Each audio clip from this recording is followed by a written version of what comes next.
네, 교수님 소개 감사드립니다. 소개받은 연구처 조장입니다. 주로 저는 우리 병원에서 빅데이터 관련된 연구를 하고 있고, 아까 이승보 교수님께서 말씀하셨는데 어떤 연구를 하냐고 얘기를 했을 때 특별히 어떤 연구를 하는 건 없고 이렇게 같이 하자는 연구를 대부분 다 수행을 하고 있습니다. 그래서 그렇게 수행을 하면서 어떤 경험이 있었는지를 오늘 조금 쉐어를 드리면은 또 다른 교수님들께서 내가 얘랑 이런 연구를 할 수 있겠구나 조금 그런 느낌이 오시지 않을까 싶어서 오늘 발표 자료를 보시는 것과 같은 제목으로 지었습니다. 그래서 정말 금요일 이 늦은 시간까지 계셔 주셔서 너무 감사하다는 말씀을 드리며 발표를 시작하도록 하겠습니다.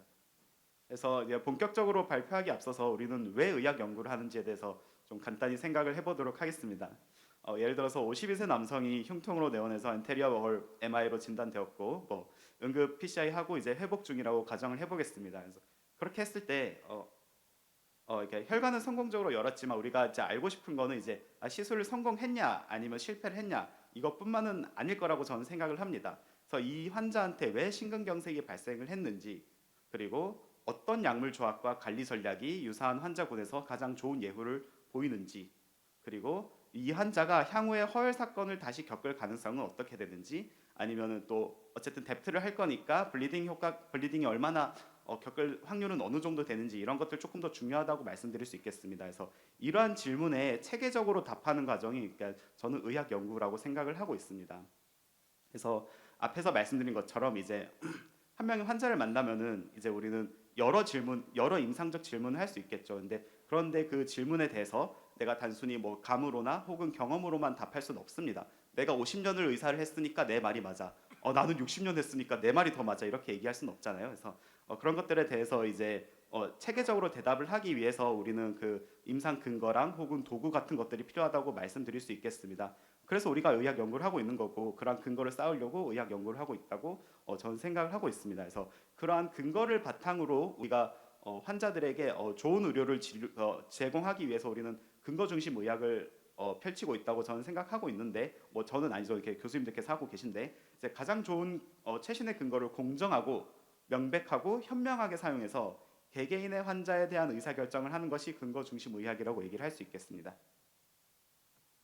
그래서 근거 중심 의학은 이제 우리 좌측에 있는 A 그림은 다들 많이 보셨을 겁니다. 그래서 전통적으로 근거의 수준은 우리가 계층적으로 이해를 해왔습니다. 그래서 에비던스 베이스는 1991년부터 시작을 해왔거든요. 그래서 제가 92년생인데 저보다 한 살 정도 많은 게 되고, 그러니까 이 역사가 36년밖에 되지 않았다. 비교적 짧은 역사를 가지고 있다는 것을 알 수 있습니다. 그래서 우리가 이 과거, 그러니까 2004년에 그레이드 클래시피케이션 나오기 전까지는 A의 그림만 보면서, 그러니까 그 일반적으로는 무작위 배정 임상 시험, 그러니까 RCT가 가장 높은 수준의 근거로 여겨졌습니다. 그래서 다들 잘 아시겠고 앞서 발표에서도 얘기를 계속했지만 무작위 배정을 통해서 그러니까 교란을 가장 효과적으로 줄일 수 있고 인과관계 자체를 가장 엄격하게 평가할 수 있기 때문에 RCT는 가장 높은 근거 수준으로 이제 평가를 받고 있습니다. 하지만 2004년부터 그레이드 클래시피케이션이 들어오면서 다만 RCT면 무조건 근거의 수준 높다고 얘기를 할 수 있냐 이런 것들에 대해서는 조금 더 판단을 해보는 계기가 되었습니다. 그래서 그레이드에서는 이제 연구의 한계라든가 일관성, 직접성, 정밀성 같은 것들을 좀 함께 평가를 하고 이것들에 대해서 에비던스의 퀄리티나 아니면은 레벨 같은 것들 조금 조정하는 그런 것들이 적용되고 있습니다. 그래서 무조건 RCT라는 이유로 최고의 그러니까 무조건 최고의 근거 등급으로 여기냐 그건 그렇게까지 평가하는 것보다는 조금 더 상황에 따라서 좀 바꿀 수 있다 이런 것들이 될 수 있겠습니다. 다만 여전히 치료 효과를 이제 엄격하게 검증하는 기준점은 여전히 RCT다. 왜냐하면 우리는 코저 리퍼런스를 해야 되니까 그렇게 얘기 드릴 수 있겠습니다. 그래서 전통적으로는 ICT가 가장 높은 수준의 근거로 여겨져 왔고 지금도 치료 효과를 가장 엄격하게 평가하는 기준이라는 것은 이제 변하진 않습니다. 변하진 않되 다만 실제 임상은 ICT로만 설명되진 않습니다. 우리가 만나는 환자들은 더 복잡하고 더 다양하고 더 장기적인 질문을 던지기 때문입니다. 그래서 우리 실제 진료 환경을 반영하는 옵저베이셔널 스터디가 이러한 갭을 메워주기에 저는 필요하다고 생각을 하고 있습니다. 그래서 결국 좋은 임상 근거는 ICT와 옵저베이셔널 스터디가 함께 축적되면서 만들어지지 않을까라고 생각을 하고 있고, 이러한 연구에는 레지스트리 데이터나 병원 EMR 데이터, 공공 데이터가 주로 활용되고 있습니다. 그래서 이러한 것들을 활용해서 어떻게 연구를 진행하면 좋을지에 대해서 좀 더 말씀드리도록 하겠습니다.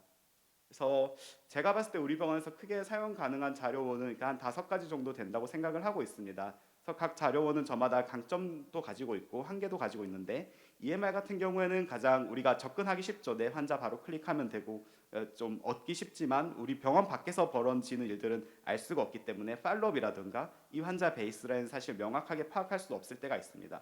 두 번째로는 ICT는 사실 가장 엄격하고 뭐 좋은 데이터지만 현실적으로 접근이 쉽지는 않죠. 내가 그럼 ICT를 주도해야 되는데 거기에 대한 뭐 버짓이라던가 노력 같은 것들을 어떻게 다 해결할지는 사실 굉장히 고민이 되는 부분입니다. 다음으로는 레지스트리 데이터 같은 것들을 쓸 수 있습니다. 그래서 이런 데이터는 굉장히 아까 이정 교수님 말씀해주신 것처럼 코어 HF3에는 어큐트 하트 페일리어 환자들이 굉장히 잘 모여 있어서 좋은 데이터이기는 하나 역시 레지스트리에 내가 그룹에 들어가야 된다는 한계가 조금 있을 뿐만 아니라 이제 사전에 정해진 정보 위에는 추가 데이터 습득이 어렵습니다. 그래서 아까 코HF 데이터를 활용한 연구의 한계 중에 하나는 이제 사망 정보를 더 이상 알 수 없다는 부분이 한계가 있는데 그런 것들을 좀 해결할 수 없다는 부분이 있습니다.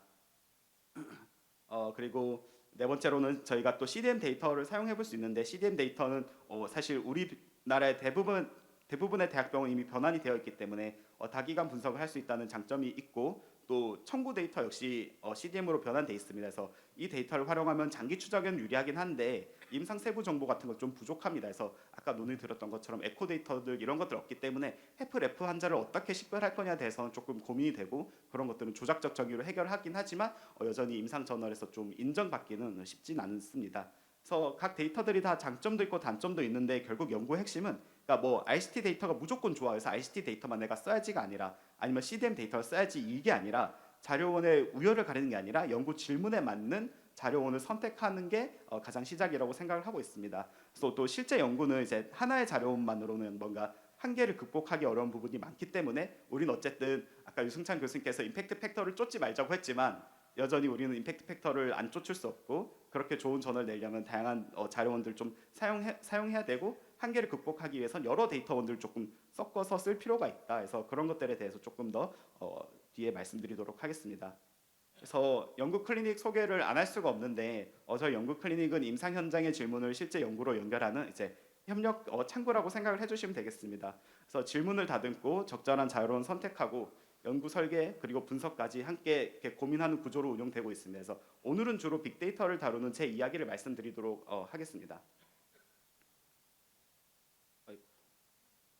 그래서 제가 2024년에 여기 부임을 했고 숫자로 연구 클리닉 성과를 봤을 때 연구 클리닉 약 50회 이상 운영되었습니다. 이제 실제로는 막 미팅은 100번도 더 넘고 하는 것 같은데 제가 어느 순간부터 이제 카운팅을 안 하고 있거든요. 그래서 너무 많다 싶어서 안 하고 있고 약 19개 분과와 협업을 했으며 이를 통해서 지금 16건의 연구가 지금 논문이 작성되고 있거나 분석하고 있습니다. 그래서 3편 정도는 논문이 출판되었고 나머지 세 편은 이제 리뷰를 받고 있거나 제출을 이제 막 앞둔 단계라고 말씀드릴 수 있겠습니다. 그래서 연구 클리닉은 단순히 그걸 연구만 하는 거냐 그렇진 않고 논문 분석만 하는 게 아니라 이제 실제로 과제를 기획하거나 지원도 같이 하고 뭐 학회에서 발표도 해드리고 뭐 학생 교육도 한 번씩 때때로 진행하면서 좀 폭넓게 연구 클리닉을 제공하고 있다로 이해를 해주시면 되겠습니다. 그래서 뭔가 이러한 연구를 조금 하는 데 있어서 그러니까 소개를 안 드릴 수 없는 게 좀 CDM에 대해서 조금 설명을 드리도록 하겠습니다. 제가 꼭 CDM만 하는 건 아니지만 앞서 다른 연구 사례를 소개시켜 주셨기 때문에 CDM에 대해서 간단히 설명드리면은 이제 CDM은 저희 피더넷이라는 플랫폼 위에 올라가 있습니다. 피더넷 플랫폼은 이제 우리나라의 대부분의 상급 종합병원의 CDM을 커버하고 있고 약 합치면 약 9,800만 명 정도의 환자들이 변환돼 있습니다. 물론 이게 중복이 되어 있긴 한데 우리나라에 굉장히 많은 환자 수를 포함하고 있다라고 생각을 해주시면 되고 여기에 건강보험 심사평가원 전수 데이터까지 하면은 약 1억 2천만 명 이상의 데이터가 지금 CDM으로 변환되어 있다라고 생각을 해주시면 되겠습니다. 그래서 피더넷을 활용하는 연구는 단순히 그러니까 데이터가 그러니까 많다에 대한 것만 장점은 아니고 이제 연구자 입장에서 되게 중요한 거는 우리 병원뿐만 아니라 사실 제가 오늘 당장 아주대 병원의 데이터 이렇게 데이터 원천 데이터를 보는 건 아니지만 피더넷 사이트를 통해서 아주대 데이터도 분석을 제가 직접 수행할 수 있고, 내가 데이터를 접근할 수 있다는 장점뿐만 아니라 서로 상호간에 IRB를 OK를 해주기 때문에 우리 병원에서 IRB를 받으면은 아주대 CDM 데이터를 쓸 때 특별히 더 IRB를 받지 않아도 된다는 그런 장점이 있습니다. 그래서 그런 것들의 장점이 있기 때문에 우리가 피더넷을 활용해서 다양한 연구를 하고 있고, 어떤 연구를 수행했었는지 조금 몇 가지 보여드리도록 하겠습니다. 그래서 첫 번째 사례인데, 사실 CDM이 되게 다양하거든요. 병원 데이터도 CDM으로 변환돼 있고 청구 자료도 변환이 되어 있는데, 먼저 병원 데이터를 활용한 연구에 대해서 말씀드리도록 하겠습니다.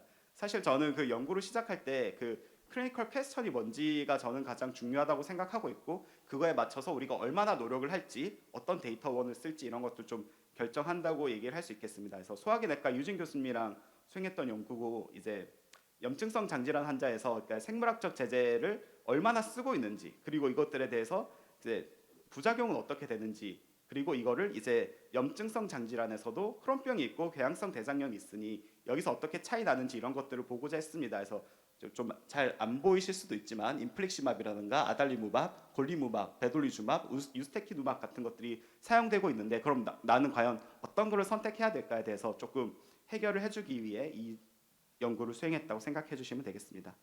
그래서 다기간 CDM을 활용해서 연구를 수행을 했었고, 분석 자료원 좌측에 있는 것처럼 피더넷 데이터를 활용해서 저희가 분석을 수행했습니다. 그래서 뭐 환자 정의는 뭐 사실 그래서 막 디테일하게 얘기해봐야 뭐 이렇게 조금 좀 지엽적일 것 같아서, 크론병 환자 코호트를 만들고, 그리고 궤양성 대장염 코호트 환자를 만들어서 이 환자들이 어떤 약을 썼고 앞으로 어떤 부작용을 겪었는지 이런 것들을 저희가 분석을 수행했습니다. 근데 사실 연구자율주의대 27개 의료기관이 있는데 생각보다 이 염증성 장질환 환자가 많지도 않고, 있다고 하더라도 저희가 생각했던 약을 많이 쓰진 않더라고요. 그래서 그런 것들 조금 제한이 있었지만 분석을 했을 때 총 6개 병원 데이터를 활용해서 분석을 했고, 크론병이 궤양성 대장염보다 조금 더 흔하고 평균 연령이 낮다는 건 저희가 사실 잘 알고 있지만 데이터를 한 번 더 확인했습니다. 그래서 두 질환 다 TNF 알파 약 억제제를 사용하는 경우가 굉장히 많았습니다. 그래서 표에서 크론병과 궤양성 대장염에 이제 가장 왼쪽에 보면 TNF 알파 이니비터를 가장 많이 썼다는 걸 알 수 있었습니다. 그래서 이런 것들은 우리가 잘 알고 있는데, 다만 크론병에서는 유스테키누밥을 조금 더 쓰는 경향이, 궤양성 대장염에서는 베돌리주밥을 조금 쓰는 것들을 우리가 알 수 있었습니다. 그래서 이것들을 단순히 썼다 안 썼다만 본 건 아니고 어떤 부작용들이 조금 많이 발생을 할까, 이런 것들을 제가 추가로 파악했는데, 레퍼런스는 TNF 알파 이니비터가 사실 오래 사용됐고 부작용이 좀 덜하다는 걸 알고 있었기 때문에 이걸 레퍼런스 삼아서 크론병에서는 저희가 컴포지 사이키아트릭 디스오더가 조금 더 많이 발생하는 거를 저희가 베돌리주맙에서 많이 발생하는 거를 알 수 있었고, 궤양성 대장염에서는 그 C. 디피실레 인펙션이 그 베돌리주맙에서 조금 더 많은 것들을 파악할 수 있었습니다. 그래서 이걸 굳이 병원 데이터로 했던 이유는, 그러니까 C. 디피실레 같은 경우에는 이게 명확한 얘기인지 모르겠지만 그 병원 감염 관리 평가를 우려하시는지 진단 코드를 잘 안 넣으시더라고요. 그래서 진단 코드를 가지고, 그리고 우리 랩 결과를 가지고 비교를 했을 때 약간 언더 레프레젠테이션 되는 느낌은 좀 있었으면서 그런 것들에 대해서 병원 데이터를 써야 되지 않을까라는 생각을 했었습니다.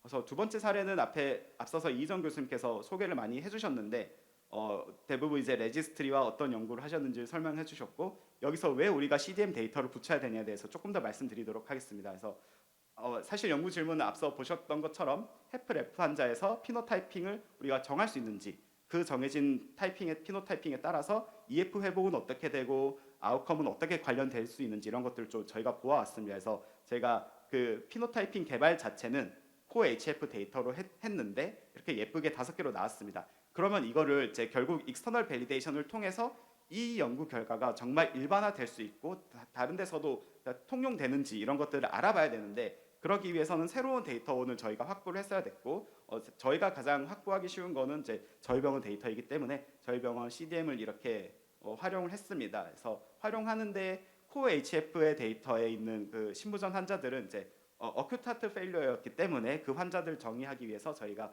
아틀라스라는 도구를 통해서 하트 페일러 진단이 이때 입원이나 응급실을 통해 입원을 했던 환자로 저희가 좀 조건을 설정했고, 조금 더 단계 뭐 라식스라던가 프로스마이드 이런 약들을 썼는지 이런 것도 저희가 평가를 했습니다. 그래서 역시나 좀 잘 이렇게 안 보이실 수도 있는데 저희 병원에는 개원한 이후로 어큐트 하트 페일러 환자가 한 3천 명 정도 있었더라고요. 그래서 이 환자를 가지고 이제 익스터널 밸리데이션을 추가로 하려고 하고 있고 우리 병원 밖에서 나는 사망을 알 수 없기 때문에 저희 또 이거 빅데이터 팀의 좋은 서비스 중에 하나인데 행안부 데이터를 통해서 이 환자가 우리 병원 바깥에서 사망했는지 여부를 알 수 있습니다. 그래서 지금 이 서비스를 통해서 지금 사망 데이터를 이제 붙여놨거든요. 그래서 앞으로 연구를 계속 진행하려고 하고 있습니다.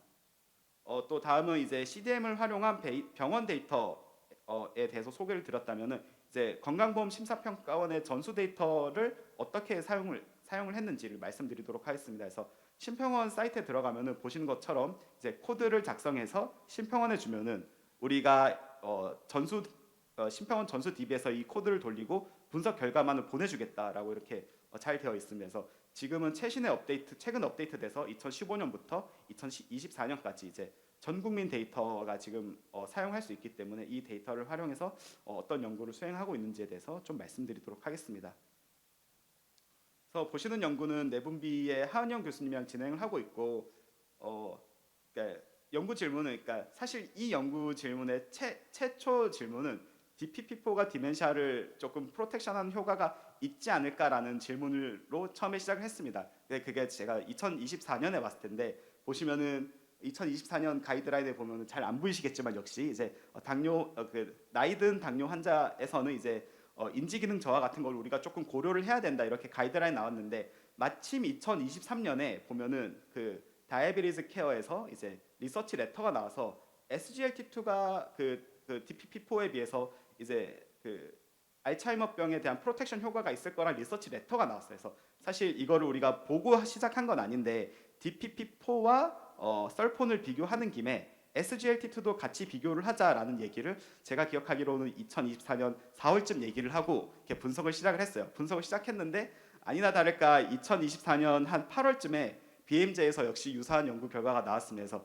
이 부분은 저희가 조금만 연구를 빨리 했더라면 우리도 BMJ를 내지 않았을까라는 생각도 조금 들고 이게 사실 저희가 진행을 하면서 제가 어떻게든 좀 돈을 쓰지 않고 연구를 하려다 보니 많은 연구가 좀 딜레이 돼서 좀 의도치 않게 조금 연구가 딜레이 돼서 좋은 논문에 못 나갈 것 같은 느낌이 있어서 하은영 교수님께 조금은 죄송한 부분이 있습니다. 그래서 이런 연구를 하기 위해서 저희는 메폴민을 깔아놓고 보시면 메폴민 깔아놓고 안티오랄 안티다이베틱스를 이제 DPP4와 SGLT2 그리고 설포닌 유리아 간에 이렇게 쭉 저희가 매칭을 해서 그 환자 그 군들끼리 비교를 했습니다. 그래서 프라이머리 엔드포인트는 알츠하이머 디멘샤고 그 디멘샤 중에서 이제 DPP4와 SGLT2 비교했을 때는 DPP4가 그 약물을 쓰고 있는 기간 중에서는 해저드 레이쇼가 1.53, 썰폰과 SGLT2 비교했을 때는 1.56, 그리고 DPP4와 썰폰을 비교했을 때는 해저드 레이쇼 0.99로 그러니까 뉴트럴이 나왔습니다. 그래서 우리가 처음 의도했던 대로 DPP4만 봤으면은 뉴트럴이 나와서 연구가 망할 뻔했는데 운 좋게 그래도 SGLT2도 같이 비교를 했고 하다 보니까 이제 이전 연구랑 사실 조금 연구 결과 좀 비슷해서 아쉬운 부분이 있지만 우리 BMJ 가지 않았을까라는 아쉬움이 있지만 이렇게 연구를 수행한 경험이 있습니다. 그래서 보시면은 각 이제 약물 간에 어떻게 차이가 나는지 이렇게 카플란 마이어 곡선도 그려보고 단순히 우리가 카플란 마이어 곡선만 그려보고 아니면은 메인 세팅에서만 연구 결과를 보는 게 아니라 잘 보이실까요? 이 화면으로 되게 잘 보이네요. 그래서 여기 보시면은 DPP4와 이제 썰폰 간의 비교를 하는데 우리 메인 세팅, 그러니까 as treated 분석으로 1대1 매칭을 했을 때는 뉴트럴이 나왔고 이제 사실 저희가 연구를 할 때 얼마나 이 연구 결과가 로버스트한지를 알기 위해서는 다양한 분석 세팅에서 분석을 수행하게 됩니다. 그래서 우리가 1대 n 매칭을 했을 때는 어떨지 아니면 그 계산된 프로펜시티를 매칭을 하지 않고 스트래티피케이션 했을 때는 어떤지 아니면 분석을 약물을 쓰는 기간뿐만 아니라 ITT로 했을 때는 어떤지 이런 것들까지 다양하게 분석을 하고 이것들이 좀 가장 좌측에 있는 거 보면 SGLT2 페이버하게 좀 그러니까 경향이 쭉 일치하거든요. 그래서 이런 것들을 통해서 조금 더 로버스트니스한 것들을 좀 보여주려고 노력을 하고 있습니다.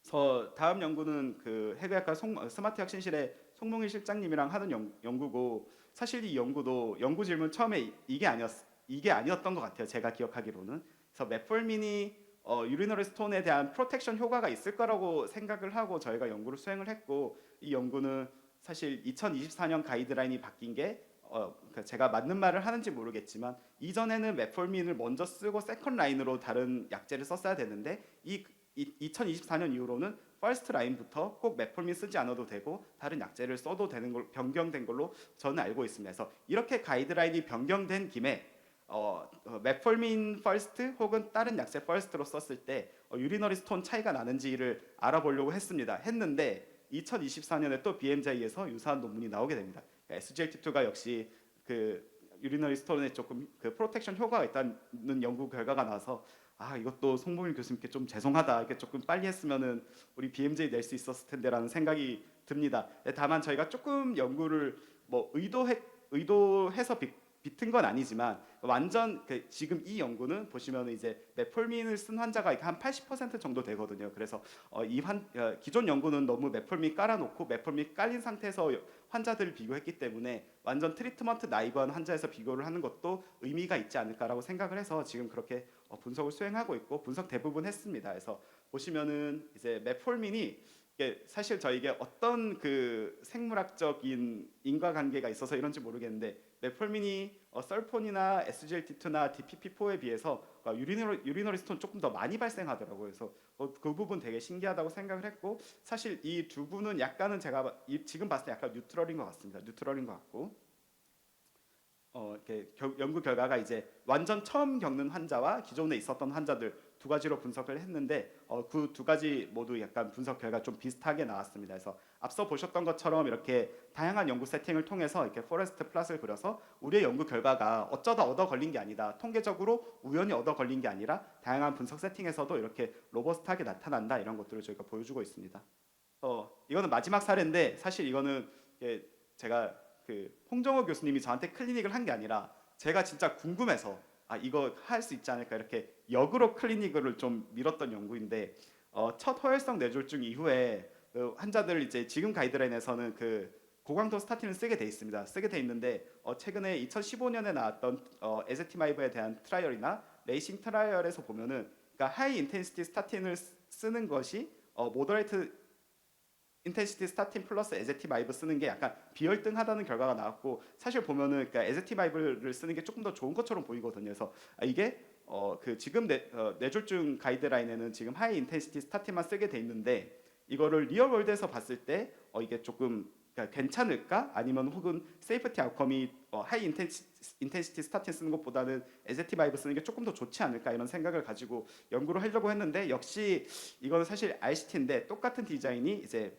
저널 오브 스트로크에 2023년에 이게 실리긴 했는데 사실 이 연구에서는 프라이머리 아웃컴이 제가 알기로는 LDL이 얼마나 잘 떨어지는지였고 하드 엔드포인트는 아니었기 때문에 이런 것들 조금 이 ICT에서 보여주지 못한 것들을 할 수 있지 않을까라고 생각을 해서 지금 심평원 데이터로 지금 분석을 좀 하고 있는 상황이고 아까 보셨던 것처럼 2015년부터 2024년 전수 데이터입니다. 그래서 레이싱 트라이얼이 나온 연도를 생각하면은 사실 조금 더 최근 데이터를 활용해야 된다는 생각이 들었고 놀랍게도 하이 인텐시티 스타틴 쓴 환자가 이제 퍼스트 스트로크 이후에 쓴 환자가 12만 8천 명 정도 그리고 모더레이트 인텐시티 스타틴 플러스 에제티마이브 쓴 환자가 놀랍게도 16,000명 정도 나오더라고요. 그래서 이게 비교가 가능하겠다라고 생각을 하고 있어서 지금 분석을 수행하고 있고 뿐만 아니라 그 스타틴 간에도 사실 스타틴 처음 나왔을 때 스타틴 가지고 스타틴 약간 세계의 건강을 모두 해결해 줄 것 같은 약처럼 나왔잖아요. 그래서 뭐 온갖 비교를 다 했었는데 역시나 저도 약간 기계적으로 로주바스타틴과 아토르바스타틴 차이가 있을까 이런 것들 좀